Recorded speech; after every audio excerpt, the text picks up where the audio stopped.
Congratulations to us because two of our clients landed a master's admission in the United States of America, last week, and it came with on-campus job opportunities. And they even had two second class lower. I mean, for those of you out there that you're doubting the fact that you can get opportunities, funding opportunities, assistantship opportunities just because you have a lower grade, this video is for you. Make sure that you watch it to the end because what I'm going to be sharing in this video is really going to help you, right? Aside from the testimonies that we have received over time, there are so many testimonies of our clients that have landed, master's admission opportunities. They had they had second class lower, and some of them even had HND and the likes, but just that some people don't have privilege to some information, that is why they think that they can't get these opportunities. But I'm here to put it to you that you can get opportunities, you can get admission, you can get funding opportunities, you can get assistantship, you can get on-campus job opportunities if you know how to play your card right. It is not just about the grades alone. There are some things that you can also put forward that can get you these opportunities, and in this video I'm going to be sharing them with you, and I hope that this helps somebody out there. Right, so here are the testimonies of my clients. Here are some admission, aside from those people that got their own last week. Here are some other testimonies, from people that have gotten admission, to study their masters, and they don't even have first class, they don't have good grades like that.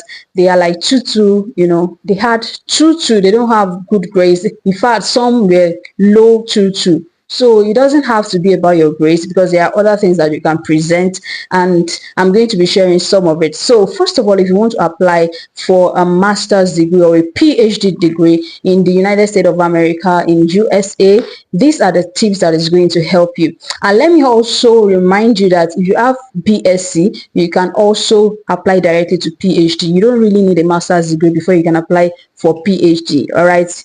You need to get access to some information so that you will know. Some of you want to go through the long series of applying for masters and applying for PhD, where you can bypass masters and just go directly for your PhD. Right? Okay, so let's get into it. So if you are seeking master's degree opportunities to further education or PhD degree and you have low grades and you're thinking of how to go about it, let me share the tips that has helped my clients also get this opportunities, and I'm very sure that it's going to help you. The first thing that you need to do is to highlight relevant experience, right? Most people focus more on their academic work.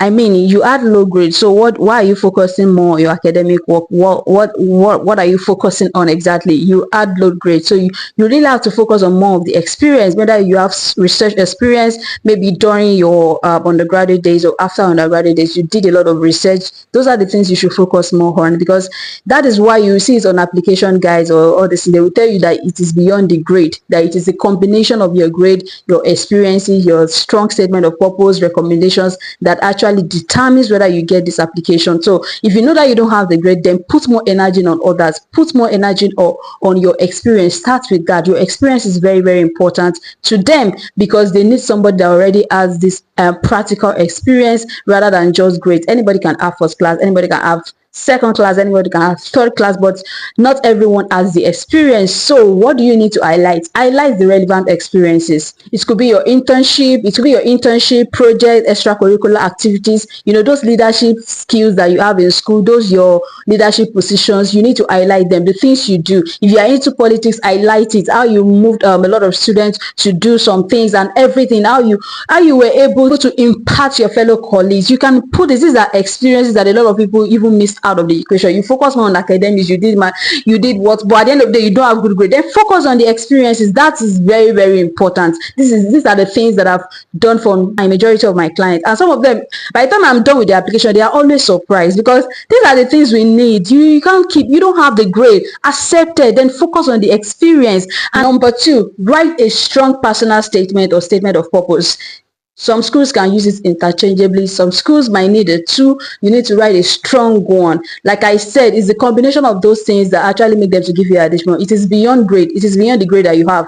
So you need to create a strong statement of purpose and personal statement. And I've already shared on my YouTube channel how you can do all these things, how you create statement of purpose and the likes. But if you need to use your personal statement of purpose to explain any challenges that you face during your undergraduate studies, you have grown and now you have learned from them. So you have to to focus on the motivation, what motivated you to pursue this master's degree, and what you see about the school that made you to choose the school. Everything must be embedded in your statement of purpose or your personal statement. And there's a slight difference between personal statement and statement of purpose. Personal statement, it is more about your motivation and the like. Statement of purpose is more about, what made you to go for that course, what you see in that course and how it aligns with your relevant background, your course and all the likes, and your work experience and the likes, right? So there's a slight difference, and I already shared a video, but I'm going to pin it under this particular video on YouTube, irrespective of wherever you find this video, right? Just go over to my YouTube channel. You're going to see it there. And number 3, you need to secure strong letters of recommendations. Please and please don't go for letter of recommendations from people that don't really know about it, or people that cannot speak, about your abilities or professional abilities. If you have, especially if you have left school for a long period of time and you're just going for your master's or PhD, secure strong letters of recommendation from your supervisors at work, or your bosses and the likes. Secure strong letter of recommendations, even from your professional colleagues. You can also get letters of recommendations from them. Tell them to write, to recommend you. Don't give it to somebody that cannot speak to your professional abilities and experiences. Remember, you don't have the good grades already, so let them speak to your professional abilities, what you can do, what you have done to the organizations, your values that you have added to the organizations, how they have experienced some abilities in you that makes you unique and a perfect fit for that school.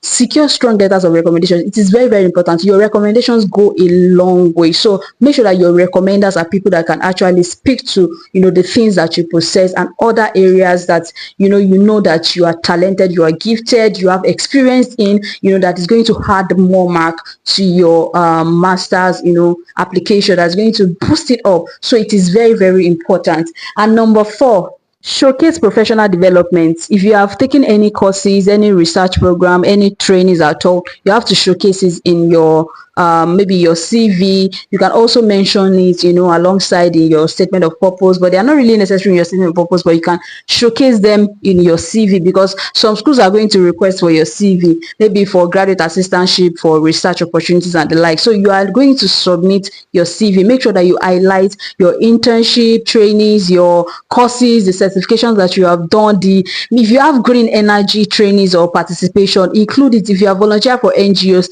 add all these things. They are part of professional development. Partaking in workshops, seminars and the likes, please add it. These things are relevant. People don't know it is relevant. You have to look deep and see the things that you have done, gather them together. These are things that make sense to them, right? This is not just about I had first class, I'm the best in my class. No.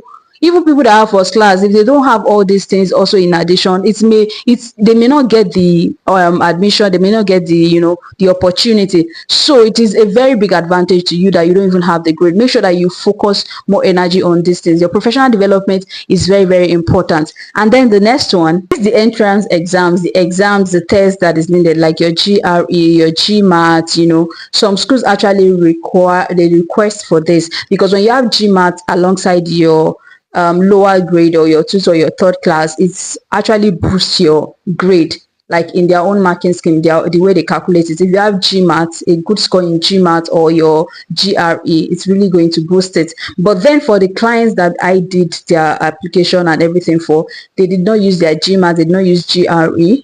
They only use their unofficial transcripts with the applications and the recommendations. That was all I used for them. For some schools, they are going to request for the GRE and the GMAT. And if you are doing the exam, make sure that you have good score, because it's really going to boost it. So this is for people that have 3rd class, you have HND, you are seeking funding opportunities, big funding opportunities. There are some schools that are going to request for this. Not all schools, but some schools are going to request for it, especially if you are going for PhD. So make sure that you have good scores in this. Make sure that you ace this and prepare well for it, and make sure you have good score. And trust me, you're good to go. Trust me, you're good to go.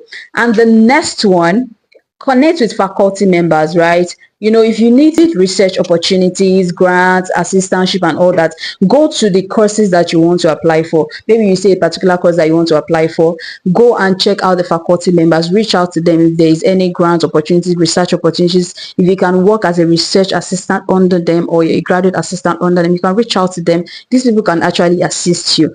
I've sent a lot of applications, cold mails to faculty members on behalf of my clients, and they've gotten positive feedbacks, right?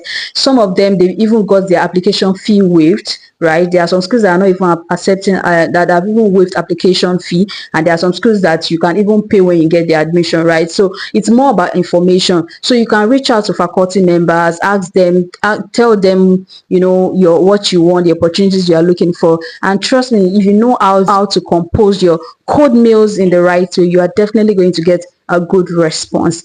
And the next one, the final point I'm going to be talking about, is address weaknesses head on. Address weaknesses head on. You know, one of the things that also helped me in the applications that I did for my clients was like, there are some places that they ask them that they should also write an additional information about why they had, you know, low grade and the like. So you have to address those weaknesses head on. Let them know the weaknesses, that this is the grade that I have, but this is how I've been able to, you know, cover up for it. This is what happened. This is why I had this grade. It was due to, you know, some things that happened during my undergraduate days. Is it that you had loss or something, or is it that you were the one sponsoring yourself? You know, a lot of things. And aside that, this is what you have learned, this is how you have grown, you have to also add this, because it's not just about you presenting the problems, but what have you learned from it, and how do you intend to implement it, even if you get opportunities in their school. So you have to make sure that this part is very solid, and you are not just talking about the problems,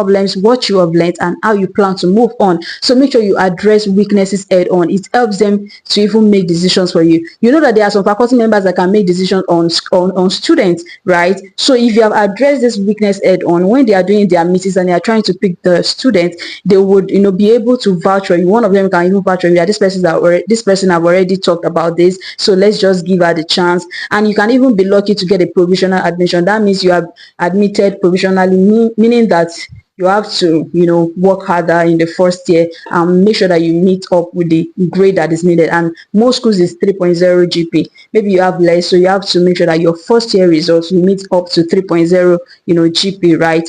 GPA. I know you get me, right? So that is it. You have to address your weakness head on. Don't try, because they will find out at the end of the day. They are going to send the official transcript and the like. So instead of waiting for that time and they not tell you no, address it head on. Do it professionally, and trust me, it is really going to work for you. It has worked for my clients. It's going to work for you. So if you are seeking funding on campus opportunities, this is what I'm going to say. In addition, there are some departments that also have, you know, open work opportunities for their students and the likes, and that is why your applications, you know, specifically if some schools ask if you are interested in graduate assistantship or campus opportunities and the likes, make sure that you also include there. And there is another thing that I forgot to mention, and that is you talking about your social impact, what you have done in the community, your community involvement services. That is why it is very, very good. All these SDGs, or if you have volunteer for NGOs or anything, make sure that you include it in your application. It actually boosts it up. It boosts it up, and it can open doors of opportunities for you. I run an NGO, and you know, I've had some of my team members reached out to me that they want to apply for this, and they need, you know, maybe a recommendation or something, and I give it to them, and it has really helped the application. I have also used it in some of my application, and it has really helped me. So imagine if you now use it for your master's admission and the like, it's really, really going to help you. Okay, so make sure that you include all these things in your application, and you're going to get the opportunities. You're going to get it. Trust me. That is just this. I can give you the assurance. I mean, 2 clients last week landed, you know, they got master's admission, and they have they had on-campus job opportunities. So imagine you. So some of you even have better grades than this client, and you are still there doubting yourself. So just wake up and start the admission processes. Start researching schools. Start doing your research and start applying. Time waits for no one. The first step to achieving what you want to achieve is to start now. Start by doing the research. And if you need help, if you need assistance, if you need my service, feel free to reach out to me. My mail is going to be under this video, or you can just, yeah, I'm going to attach my mail to this video so that you can reach out to me, and I'll be glad to help you. And I hope that this video helps a lot of people out there, and know that I'm always for you. I'm always for you, and I want the best for you. Always, please don't forget to like, subscribe, comment your questions, and follow me for more valuable content. I'm here for you. Bye.